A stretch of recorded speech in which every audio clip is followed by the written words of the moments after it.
برای کارکرد ترانس‌های هوشمند دایسون انرژی کوریا تقویت کننده برق ولتاژ شهری از 100 تا 260 و 220 و موجد به سیستم دیجیتالی و پایین محافظ امنیتی که این ترانس‌ها برای دستگاه طبی، رسانه‌ای و لوازم به خانه از قبیل ایسی 3000 4000 و ماشین‌های فول اتومات لباشی و یخچال‌های کران استفاده میشه. این صفحه دیجیتالی ترانس‌های هوشمند که این بخش ولتاژ شهری، این بخش ولتاژ خروجی ترانسه. این هم کاسه گراف بار اولوده که باری که گرفته امپر گرفته که وسایل شما که بزنید نشان میده. این قسمت که وقتی ولتاژ شهری به بشه ایران میده، وقتی ولتاژ بالا بره ایران میده.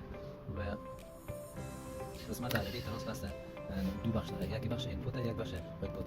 بخش اینپوت که اگر ما به متر وصل کنیم میگن فاز نول کنیم که فاز میشه این نول. آوتپوتی که است به خونه استفاده میکنیم بعد فاز نول اعمال کنیم به 220 فاز این نوله. یک وقتی وسایل ساده یا خاص باشه که میتونیم از وسایل ساده یعنی از این قسمت فاز از قسمت نول استفاده کنیم.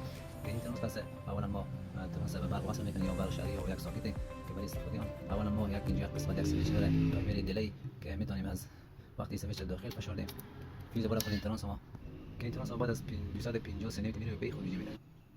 و این سویچ وقتی ما بیرون قرار میدیم این فیز بالا میکنیم وقتی فیز بالا کنیم این ترانس بعد از 5 ثانیه بدیم ما خروجی 220 میده که شما صفحه نمایش نشون 220 خروجی.